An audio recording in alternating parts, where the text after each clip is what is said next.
Alhamdulillahirabbil alamin wa bihi nasta'in ala umuri dunya waddin.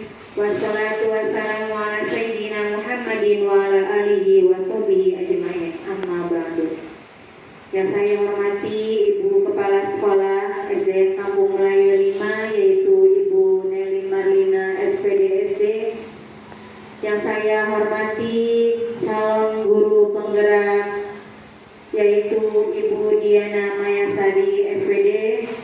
Yang saya hormati Bapak dan Ibu Dewan Guru SDN Kampung Melayu 5. Pertama-tama marilah kita ucapkan rasa syukur kita kehadirat Ilahi Rabbi, yang mana berkat beliau kita bisa berkumpul dalam acara diseminasi penyebaran pemahaman dan pengalaman penerapan budaya positif, yang merupakan salah satu program dari guru penggerak yang akan dilaksanakan oleh Ibu Diana Mayasari SPD.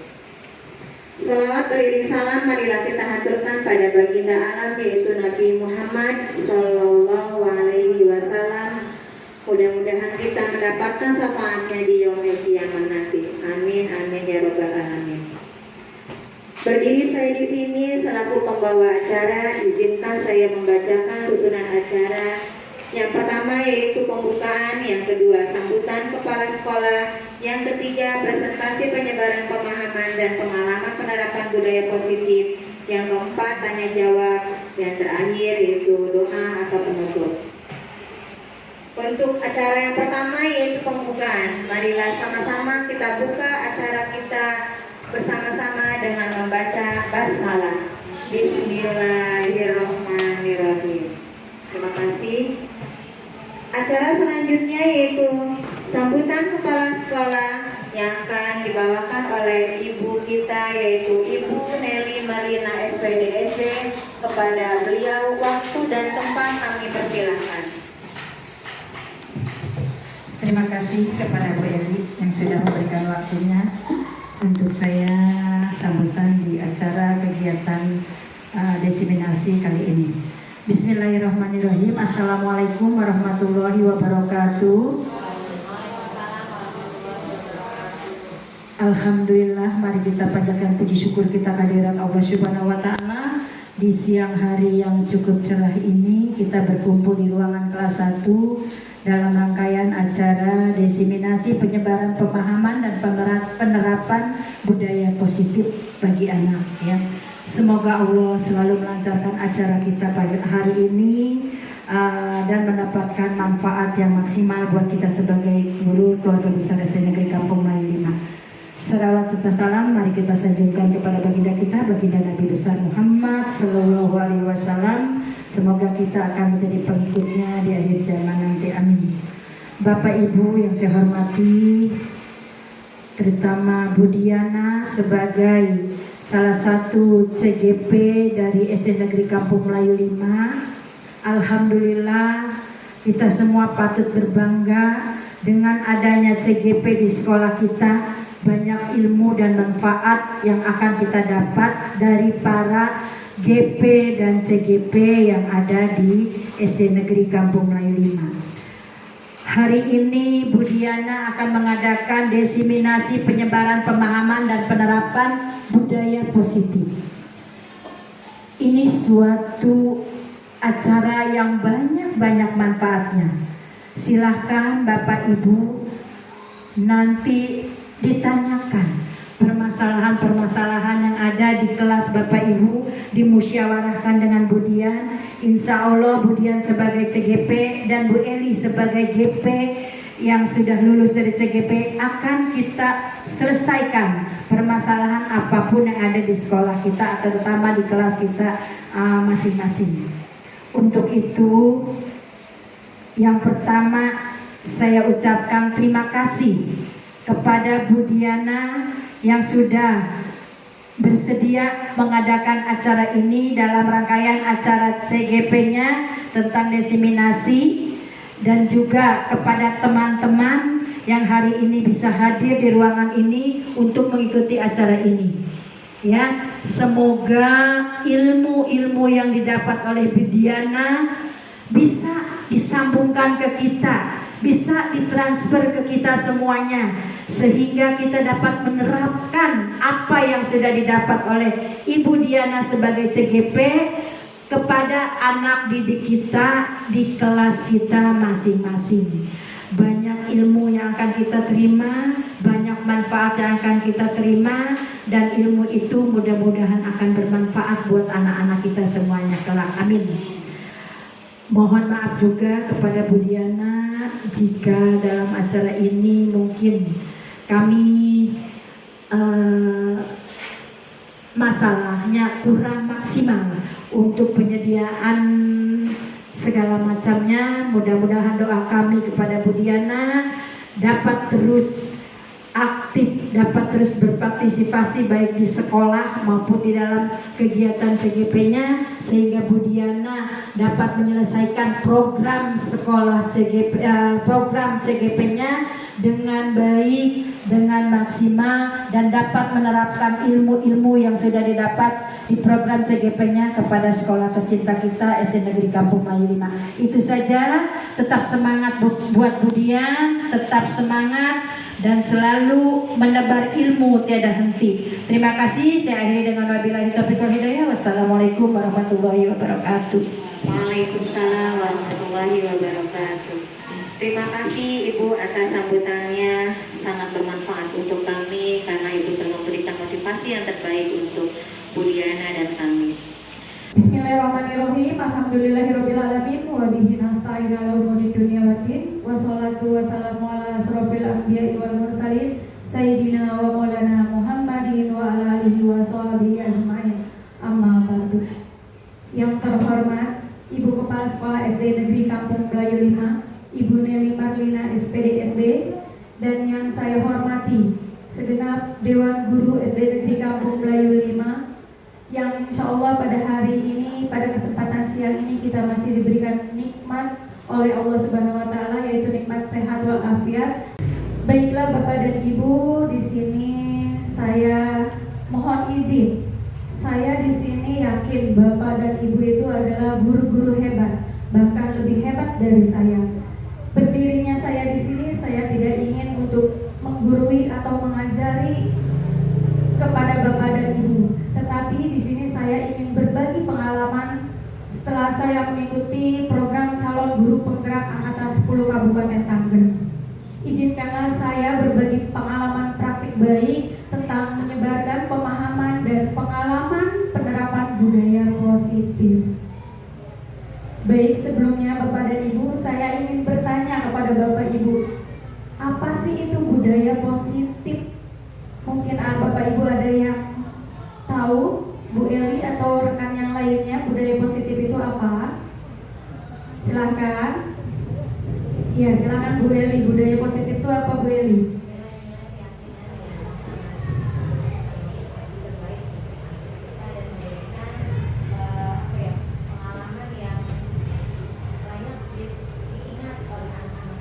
Baik, terima kasih. Tepuk tangan untuk Ibu Eli Sunariati SPD.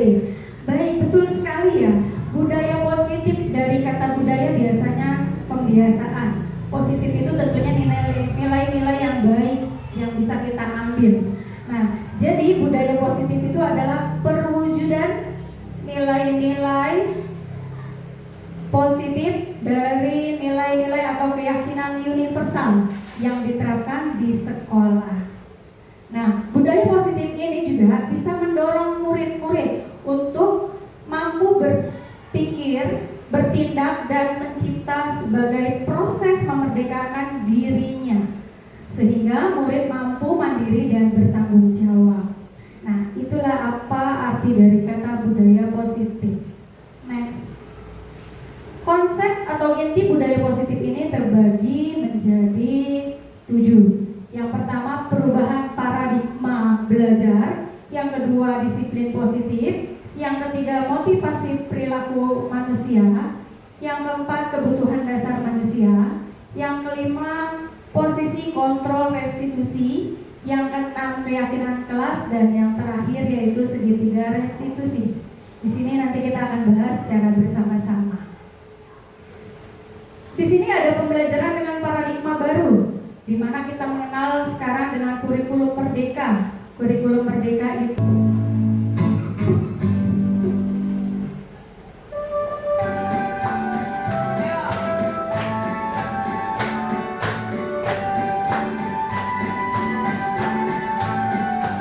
Belajar Pancasila, beriman dan bertakwa pada Tuhan Yang Esa dan berakhlak mulia, berkebinekaan global, gotong royong mandiri, kreatif dan bernalar kritis. baru ini kita fokusnya kepada profil pelajar Pancasila, di mana merupakan pembelajaran yang dirancang berdasarkan prinsip pembelajaran berdiferensiasi, sehingga peserta didik belajar sesuai dengan kebutuhan dari tahap perkembangan untuk mewujudkan profil pelajar Pancasila.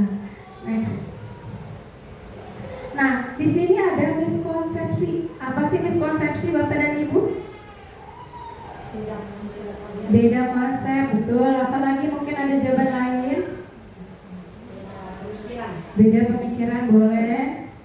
Ya, miskonsepsi ini berarti di sini kita lihat ada beberapa gambar. Ada 4 gambar yang tertera di depan ini. Yang pertama, ilusi guru itu mengontrol murid. Ya, sepertinya kita tuh orang dewasa atau guru itu memaksakan kepada murid-muridnya untuk mengikuti apa kemauan mereka. Benar tidak, Bapak dan Ibu? Iya, kita bercermin pada diri kita sendiri ya. Yang kedua, ilusi bahwa semua penguatan positif efektif dan bermanfaat. Ya. Yang ketiga juga di sini ada gambar ilusi bahwa kritik dan membuat rasa bersalah mampu menguatkan karakter. Dan yang terakhir itu ada gambar ilusi bahwa orang dewasa itu berhak memaksa sesuai dengan keinginan kita biasa. Next. Nah, disiplin positif. Disiplin positif ini secara umumnya adalah suatu pendekatan untuk menerapkan disiplin dari dalam diri anak tanpa hukuman dan hadiah. Disiplin positif ini diterapkan baik dalam lingkungan keluarga maupun lingkungan sekolah agar bisa berjalan dengan sama ya. Nah, tujuannya apa kita sebagai pendidik menciptakan disiplin positif? Tujuannya adalah menciptakan peserta didik kita yang memiliki disiplin diri sehingga mereka bisa berperilaku mengacu pada nilai-nilai kebajikan universal dan memiliki motivasi intrinsik dalam perubahan perilaku ke arah yang lebih baik. Next. Nah, di mana nilai-nilai kebajikan universal ini adalah nilai-nilai yang disepakati bersama lepas dari suku, bangsa, agama, bahasa maupun latar belakangnya. Contoh kebajikan nilai institusi atau organisasi yaitu yang pertama profil pelajar Pancasila seperti tadi yang kita sudah nyanyikan bersama-sama, beriman dan bertakwa kepada Tuhan Yang Maha Esa, berakhlak mulia, berkebinekaan global, gotong royong mandiri, kreatif dan bernalar kritis. Nah, berdasarkan Pioneers program itu adalah toleransi, contohnya toleransi, rasa hormat, integritas, mandiri, menghargai, antusias, empati, keingintahuan, kreativitas, kerjasama, percaya diri, dan komitmen. Selanjutnya keterampilan hidup atau life skill. Contohnya dapat dipercaya, lurus hati, pendengar yang aktif, tidak merendahkan orang lain, dan memberikan yang terbaik dari diri. Next. Nah, kita sebagai manusia tentunya mempunyai kebutuhan dasar. Ya, Bapak dan Ibu punya kebutuhan dasar tidak? Punya ya. Di sini kita akan belajar tentang kebutuhan dasar manusia itu apa aja sih, gitu kan? Nah, kebutuhan dasar manusia itu sendiri memiliki arti segala sesuatu yang dibutuhkan oleh manusia untuk mempertahankan keseimbangan, kondisi fisiologis dan psikologis yang bertujuan untuk mempertahankan kehidupan dan kesehatan. Nah, siapa yang tahu Bapak dan Ibu ada berapa kira-kira kebutuhan dasar manusia? Ada berapa? Ada 5. Next, yuk kita bahas satu-satu untuk 5 kebutuhan dasar manusia. Yang pertama, kebutuhan dasar manusia itu apa? Bertahan kita bertahan hidup tentunya perlu apa ya? Perlu makan. Perlu apa lagi? Tempat tinggal untuk kita hidup agar terbebas dari hujan, dari ancaman hewan dan lain sebagainya. Selain itu juga apa? Dari keamanan dan kesehatan. Ya, itulah satu kebutuhan dasar manusia bertahan hidup. Selain bertahan hidup, yang kedua kita butuh apa sih? Butuh kasih sayang dan rasa diterima. Mungkin kasih sayang dengan teman, dengan keluarga, dengan suami dan lain sebagainya. Contohnya apa yang kita inginkan dari kebutuhan kasih sayang itu dan rasa diterima? Contohnya apa? Kita ingin dipedulikan oleh orang lain, ingin diterima dengan teman, dengan orang lain, dan bisa berbagi dan saling kerja sama. Yang ketiga kebutuhan dasar apa? Penguasaan, baik harga diri, keinginan untuk dianggap menjadi pemimpin. Ya. Yang keempat apa? Kebebasan. Kita biasanya ingin bebas juga ya, tidak ingin dikekang, sama seperti murid kita juga sebenarnya. Mereka tidak ingin dipaksa, mereka ingin bebas. Bebas dalam apa? Dalam memiliki pilihan, dalam mandiri, dan mencoba hal-hal yang baru. Dan yang terakhir kebutuhan dasar manusia yaitu kesenangan. Nah, kita ingin kesenangan seperti apa sih? Iya betul, bisa tertawa bebas, senang, bebas gitu ya. Nah, tidak ada tekanan. Kita ingin bermain, ingin tertawa, sama seperti murid-murid kita. Bukan hanya orang dewasa, tetapi murid-murid kita juga butuh 5 dasar kebutuhan manusia ini. Dan mudah-mudahan kita bisa memberikan kebutuhan dasar ini kepada murid-murid kita dengan baik. Ya. Next Will. Nah, di sini kita akan membahas tentang motivasi perilaku manusia. Apa sih motivasi itu kan dorongan yang kita tahu tuh. Nah, dorongan untuk apa sih motivasi itu?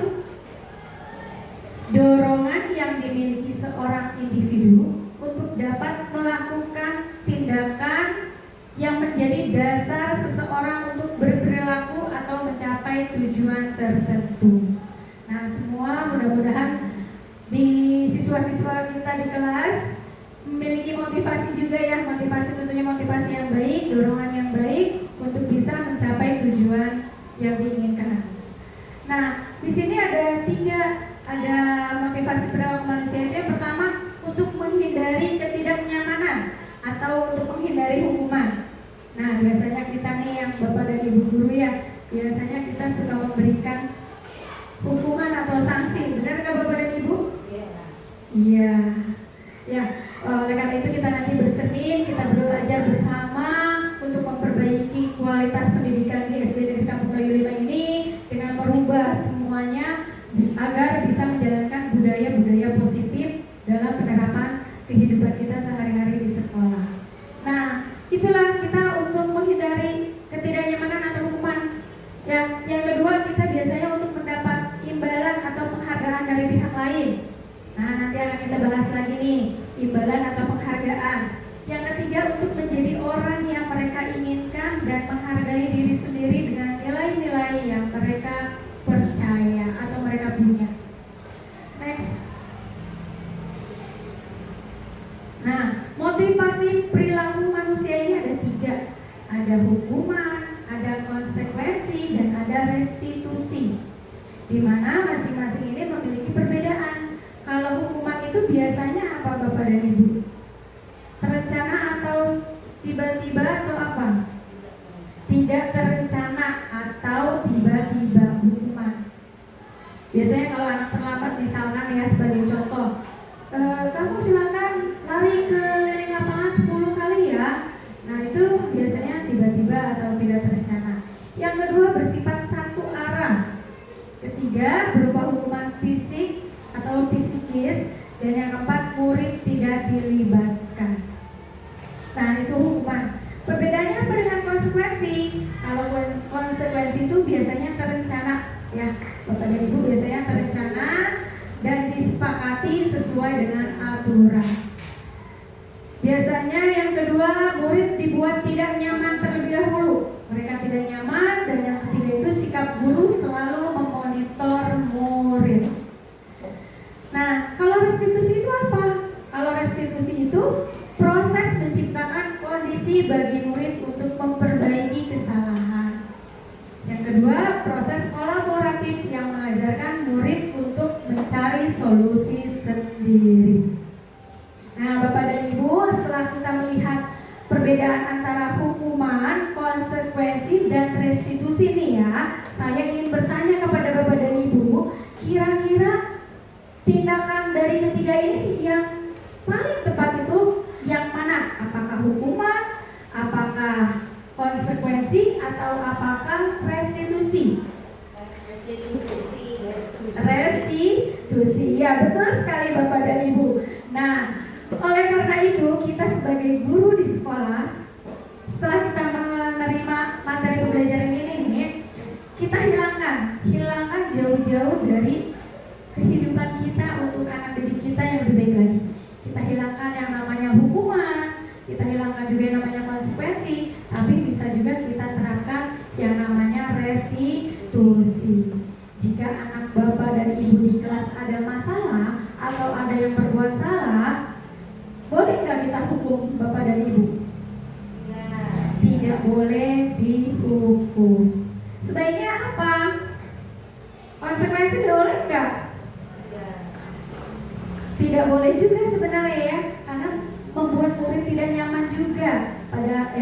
Pada dasarnya murid tidak nyaman. Iya, memaksakan, betul Bu.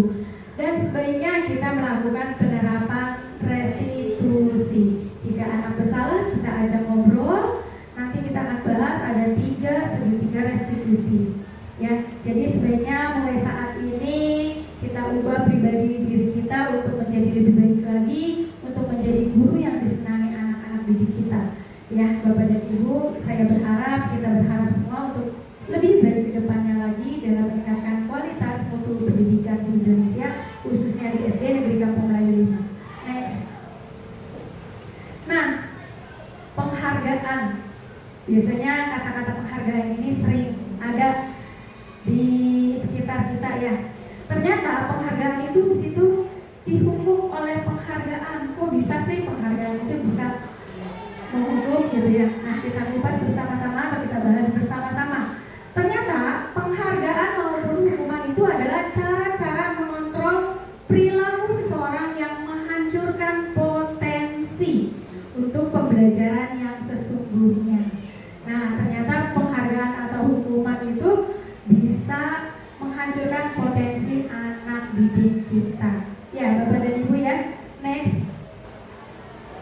Ternyata menurut KON, tindakan memberikan penghargaan yang nilainya sama dengan menghukum seseorang itu ada 8. Ya, ternyata penghargaan itu yang selama ini kita laksanakan itu ternyata tidak boleh. Setelah saya mempelajari modul 1.4 ini tentang budaya positif ini, ternyata kok penghargaan nggak boleh ya.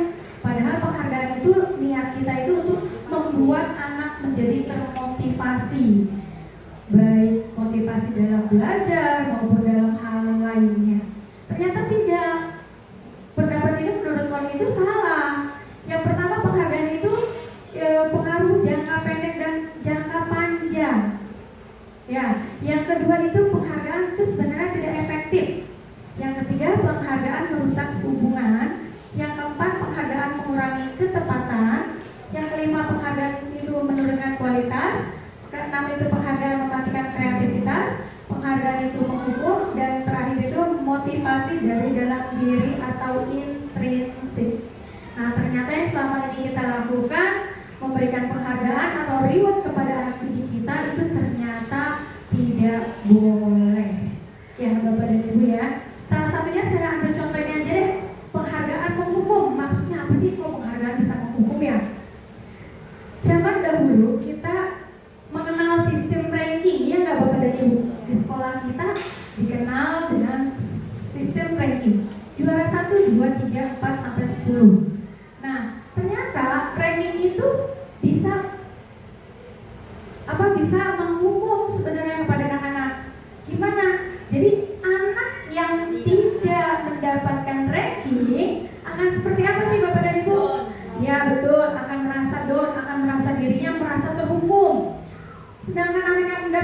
peringkat atau juara itu biasanya kita bangga-banggakan juara 1 biasanya diumumkan, ya enggak?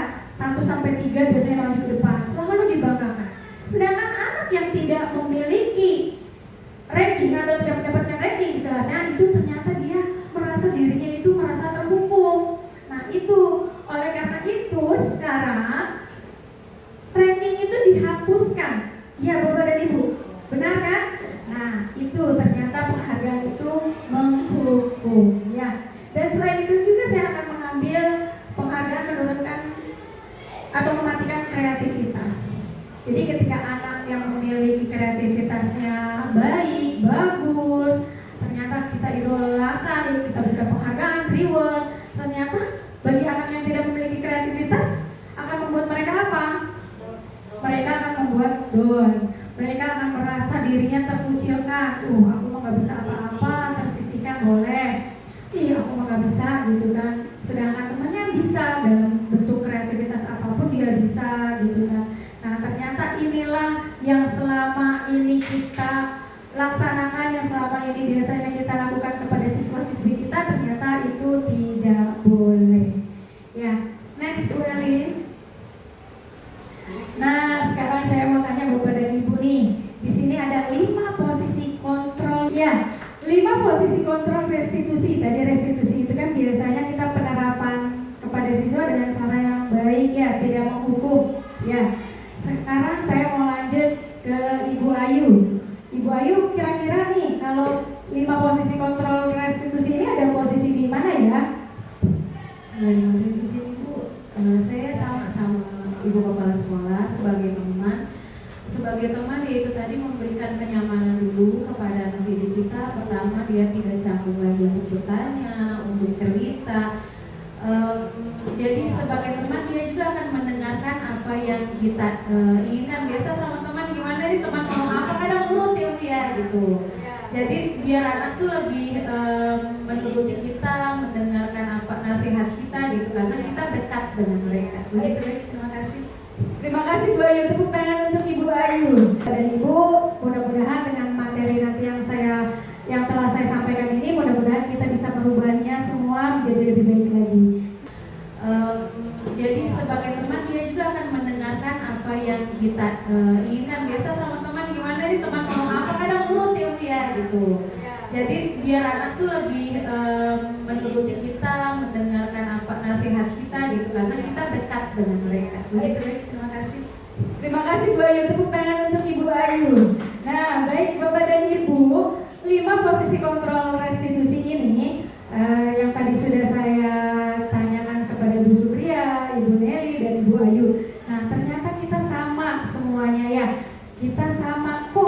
Nah, sekarang keyakinan kelas. Mengapa keyakinan kelas? Mengapa bukan peraturan kelas? Kelas itu apa sih? Keyakinan kelas itu yaitu keyakinan yang memiliki ciri-ciri sebagai berikut. Yang pertama berupa pernyataan universal yang berbentuk kalimat positif. Yang kedua tidak dibuat dalam jumlah banyak agar mudah diingat. Jadi ketika kita bikin keyakinan kelas, bersama-sama kita ajak siswa-siswi kita untuk membuat keyakinan kelas dan nanti akan kita sepakati secara bersama-sama. Dan itu tidak usah banyak-banyak ya, biar mereka bisa mengingatnya apa sih keyakinan kelas kita ini gitu kan, dan bisa menerapkannya sesuai dengan konsekuensi yang telah disepakati secara bersama. Yang ketiga merupakan hal yang dapat diterapkan di kelas. Jadi ketika kita sudah membuat keyakinan kelas, otomatis anak didik kita juga dapat mematuhi atau bisa diterapkan di dalam kelas masing-masing. Yang keempat sifatnya lebih abstrak dibandingkan peraturan yang rinci. Yang kelima penyusunannya melibatkan semua anggota kelas dengan mendengarkan pendapat yang ada. Dan yang kelima perlu ditinjau kembali dari waktu ke waktu. Next. Nah, sekarang kita masuk ke dalam segitiga restitusi yang tadi telah kita bahas di awal. Apa sih segitiga restitusi itu? Proses menciptakan kondisi bagi peserta didik untuk memperbaiki kesalahan mereka sehingga mereka bisa kembali pada kelompok mereka dengan karakter yang lebih kuat berdasarkan dosen 2004.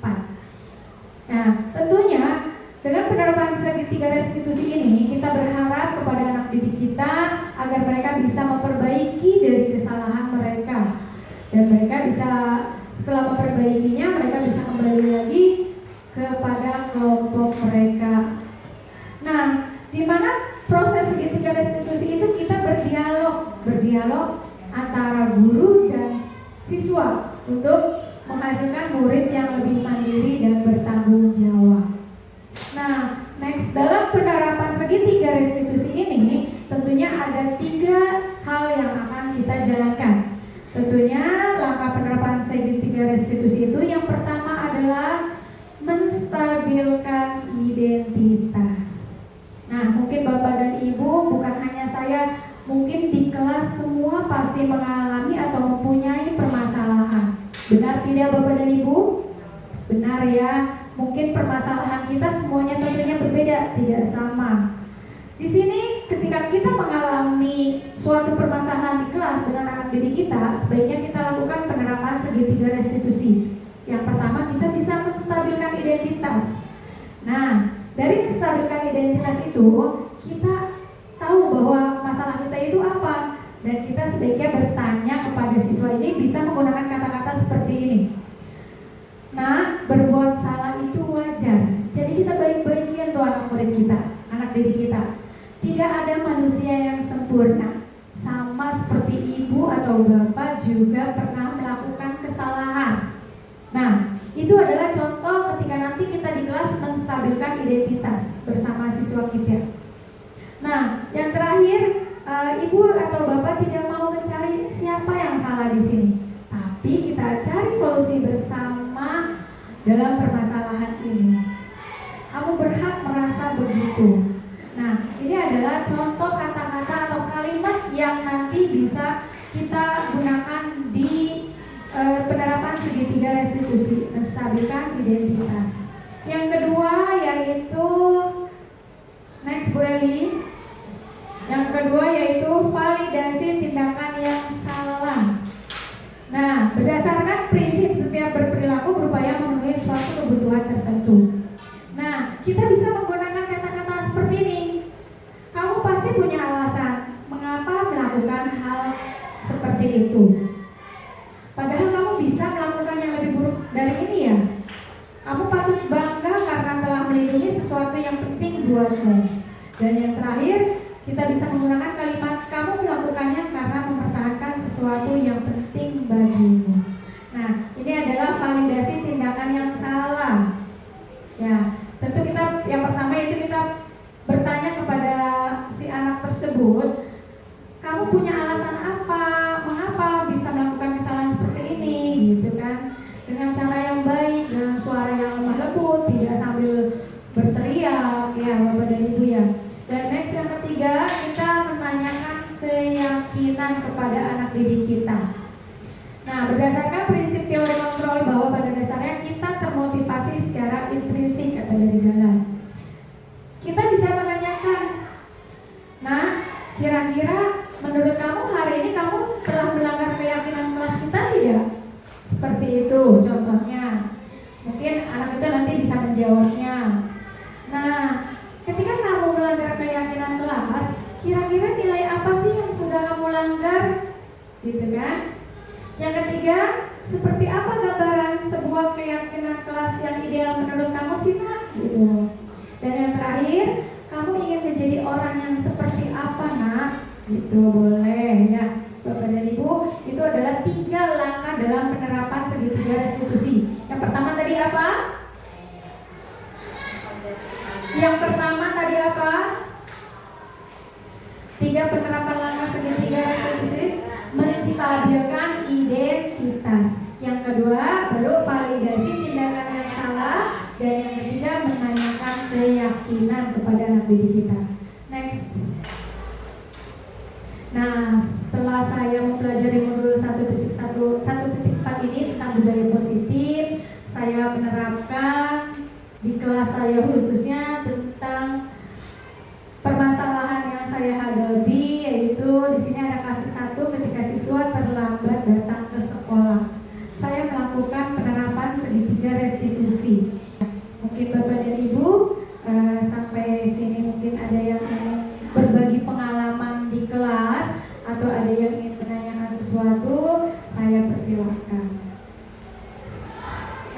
Oke, baik Bu.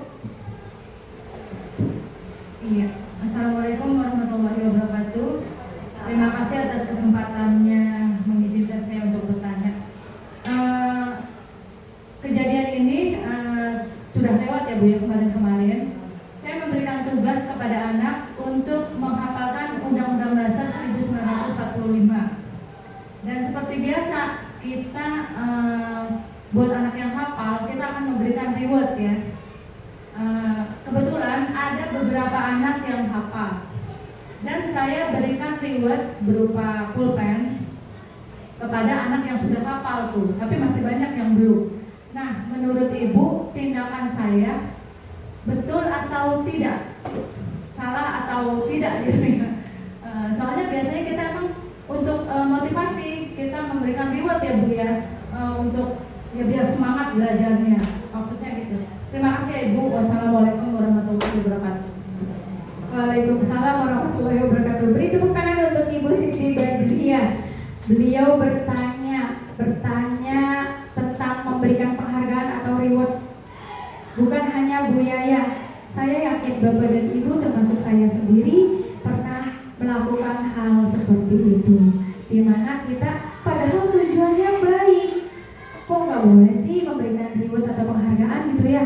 Padahal tujuannya baik, kita ingin memberikan hadiah itu agar murid kita itu termotivasi lagi, ya, termotivasi untuk mereka lebih meningkatkan lagi tentang pembelajarannya mungkin, mereka jadi lebih semangat untuk belajarnya lagi, gitu kan? Nah, ternyata setelah kita mempelajari tentang budaya positif itu, ternyata memberikan reward atau penghargaan itu tidak boleh. Ya, Bapak dan Ibu, mudah-mudahan nanti kita bisa menyesuaikannya seperti apa sih, gitu kan? Kita gantikan dengan apa nih reward atau penghargaan ini agar kita bisa memberikan motivasi kepada anak didik kita. Karena apa? Dengan kita memberikan reward atau penghargaan, itu membuat anak hanya tertuju pada hadiahnya doang. Iya nggak Bapak dan Ibu? Nah, ketika kita tidak hari ini misalkan tidak membawa hadiah, yuk anak-anak hari ini kita uji lagi. Anak-anak hari ini kita tidak, siapa yang bisa menjawab misalkan? Siapa yang bisa menjawab tapi tidak ingin memberikan hadiah? Kira-kira ada nggak tuh yang menjawabnya ya? Berkurang tentunya ya Bu ya, karena mereka pada hari itu bu gurunya nggak bawa hadiah. Jadi apa? Jadi motivasi mereka itu hanya untuk mendapatkan hadiahnya. Ya bukan dari dalam diri dia sendiri. Nah, mudah-mudahan nanti kita akan cari bagaimana solusi yang tepat. Kita tidak memberikan penghargaan atau tidak memberikan reward, tapi anak didik kita termotivasi, baik motivasi dalam belajar maupun yang lainnya. Mungkin itu Bu Yaya. Mungkin ada yang ingin menambahkan dari jawaban saya? Cukup? Bu Yaya cukup? Cukup. Mungkin ada yang ingin berbagi pengalaman di kelasnya, saya persilakan. Boleh berbagi pengalaman. Bu Supriya? Bu Ika? Mungkin Bu Nelly sendiri yang sebagai kepala sekolah mungkin ingin berbagi pengalaman. Bu Nelly, silakan berbagi pengalaman. Oke, ya. Oke, terima kasih Bu Dian atas waktunya. Sekedar berbagi pengalaman ya, di kelas 1 saya sedikit demi sedikit sudah menerapkan budaya positif untuk anak-anak kami. Saya mulai dari kelas 1 karena memang ada sedikit ilmu yang sudah saya dapatkan di GP, saya luangkan ke anak-anak. Nah, di situ saya tidak memberikan sedikit dukungan ataupun reward. Jadi saya yakin dengan keyakinan kelas ataupun kesepakatan yang sudah kita mulai dari awal, bahwa jika ada anak-anak yang tidak menerapkan kebiasaan kita yang pertama, yaitu membawa wadah makan dan minum. Tadi yang saya temuin itu mereka sedikit ada penyesalan karena memang sebenarnya mereka tahu itu adalah melanggar, tapi mereka tidak mau, ibaratnya dianggap mereka itu melanggar. Nah, akhirnya rasa bersalahnya mulai dia menghadap saya tanpa saya panggil untuk restitusi ya. Dia sendiri yang menghadap saya. Jadi langsung kepada pembelajaran segitiga restitusi. Tapi saya tidak menerapkan itu. Namun mereka punya rasa tanggung jawab sendiri bahwa apa yang telah kita yakinkan, telah kita sepakati itu adalah satu hal yang memang membuat kita menjadi lebih baik, memberikan kita nilai-nilai yang positif. Saya bangga dengan kejadian tadi karena dia takut, bukan takut karena dihukum ya, tapi dia melanggar gitu. Karena memang kita sudah memberikan satu kesepakatan bahwa di sini setiap hari harus membawa wadah makan dan wadah minum ketika jajan ataupun sudah dibekali dari rumah. Gitu. Jadi alhamdulillah penerapan itu saya mulai dari kelas 1 dan mudah-mudahan di kelas 2 dan selanjutnya bisa menerapkan kembali supaya apa yang sudah saya tanam di kelas 1 tidak hilang gitu, karena bagaimanapun juga kita akan merubah pola pendidikan yang tertuju kepada program guru penggerak yang menurut saya bagus sekali kita aplikasikan di sekolah kita gitu kan, karena kedepannya pembelajaran ini akan memberikan kurikulum yang sangat luar biasa. Saya setuju dengan kurikulum Merdeka Belajar, walaupun dari BSM sendiri ada satu tantangan bahwa kurikulum Merdeka Belajar itu adalah satu rumput dari gerakan sekolah menyenangkan gitu. Mungkin kita bisa mengawali dari pembelajaran Merdeka Belajar menjadi gerakan sekolah menyenangkan. Itu saja Bu Dian. Baik, terima kasih. Tepuk tangan untuk Ibu Eli yang telah berbagi pengalaman tentang budaya positif di kelasnya.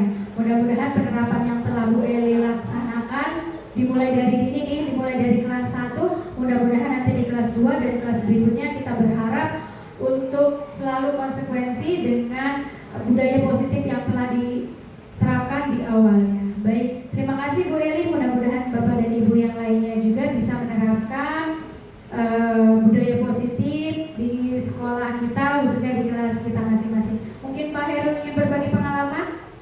Cukup Bu Purnama? Cukup Bu Ayu? Cukup. Baik, terima kasih Bapak dan Ibu untuk waktunya hari ini. Tapi sebelum saya menutup materi hari ini, saya ingin refleksi. Mungkin Bapak dan Ibu ada yang ingin mengutarakan perasaannya hari ini seperti apa sih setelah mendapatkan materi tentang budaya positif. Selain perasaannya, peristiwa apa yang menarik di hari ini, dan kira-kira pembelajaran apa yang bisa kita terapkan untuk kedepannya. Yuk silakan, siapa yang ingin refleksi di hari ini.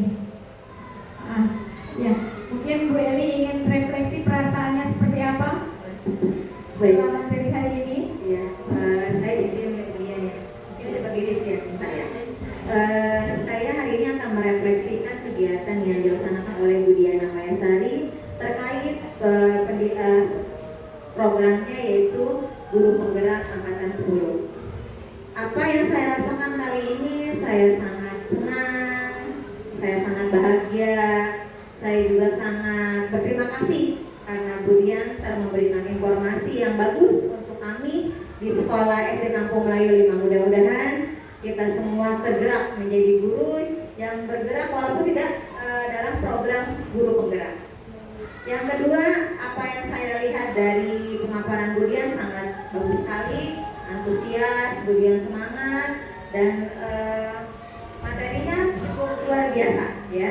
Itu untuk kita semua Bapak dan Ibu. Lagi tidak ada kata yang saya ucapkan selain good job ya, kemudian Terima kasih Bu Eli untuk refleksinya. acara PGP-nya dan lancar dalam tugas-tugasnya dan semoga diberi kemudahan dalam segala prosesnya. Amin ya rabbal alamin. Terima kasih Bu Diana. Terima kasih juga Bu Eli atas refleksi kegiatan hari ini. Ya, mudah-mudahan refleksi yang diberikan Bu Eli memotivasi diri saya untuk bisa menerapkan lebih baik lagi, khususnya materi-materi apa yang saya sudah dapatkan di program guru penggerak ini. Kita bisa implementasikan bersama-sama dan bisa saya berbagi praktik baik lagi kepada Bapak dan Ibu untuk meningkatkan kualitas tadi seperti kualitas pendidikan di SD Negeri Kampung Melayu 5. Baik Bapak dan Ibu, sebelum saya akhiri, saya ingin memberikan penutup, yaitu bahwa dalam penerapan program budaya positif, hendaknya kita sebagai seorang pendidik atau sebagai seorang guru memiliki standar kepribadian, profesional dan sosial yang baik. Baik di mana guru mau mampu merefleksi dirinya dalam posisi kontrol saat ini, dan bagaimana perjalanan dirinya sebagai among yang menuntun ya Bapak dan Ibu, bukan menuntut. Kita tidak boleh menuntut kepada siswa kita, tetapi kita wajib menuntut kepada siswa-siswi kita agar menjadi insan yang mandiri, merdeka dan bertanggung jawab. Mudah-mudahan dari materi yang telah saya berikan ini dapat memberikan sedikit pengalaman bagi Bapak dan Ibu, dan saya berharap dengan materi ini kita bisa yuk bareng-bareng kita terapkan budaya positif di sekolah kita agar kita lebih baik lagi dalam mendidik dan memberikan ilmu kepada anak didik kita. Saya akhiri, kurang lebihnya saya mohon maaf atas penyampaian materi yang mungkin belum sempurna. Saya akhiri dengan wabillahi taufiq wal hidayah. Wassalamualaikum warahmatullahi wabarakatuh. Waalaikumsalam warahmatullahi wabarakatuh. Beri tepuk tangan untuk Wiliana Mayasari, luar biasa. Oke, baiklah sahabat semuanya, kita sudah ada di penghujung acara, yaitu penutup atau doa. Mari kita sama-sama menutup acara kita kali ini dengan membaca hamdalah. Alhamdulillahirabbil alamin. Saya sebagai pembawa acara mengundurkan diri. Jika ada salah dalam perkataan saya, mohon maaf yang seluas-luasnya. Wabillahi taufiq wal hidayah. Wassalamualaikum warahmatullahi